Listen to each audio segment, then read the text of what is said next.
Dans une banlieue calme où les lilas fleurissent sous un doux soleil de printemps, vivait Claire, femme d'une trentaine d'années, élégamment vêtue avec goût.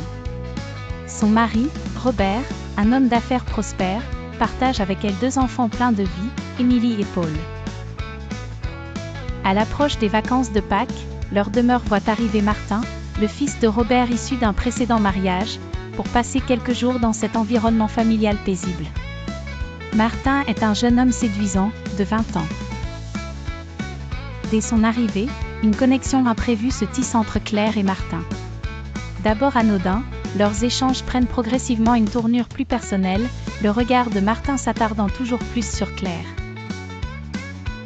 Les rires autour de la table se mêlaient à des regards furtifs, des conversations à demi-mot. Les jours passent, et la tension invisible qui unissait Claire et son beau-fils devenait palpable.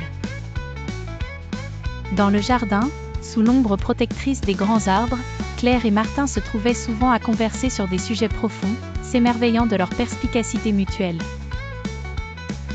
Leurs discussions sur la vie dépassaient l'entendement normal, traçant un chemin vers des confessions irrépressibles.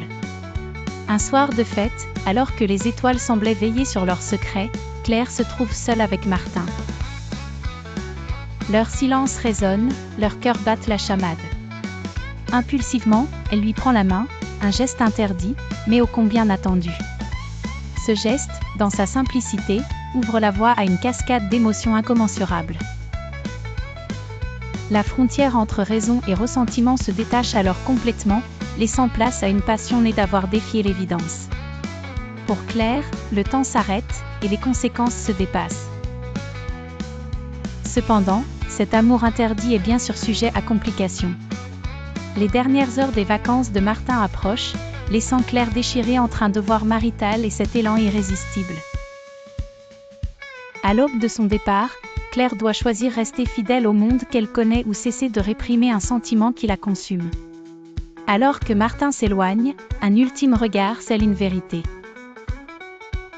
Claire retourne à une famille qui, en apparence, n'avait jamais été bouleversée, et Martin repart, portant en lui le feu d'une passion inassouvie. En cet instant de séparation, tant de non-dits deviennent le lit de leur amour fragmenté.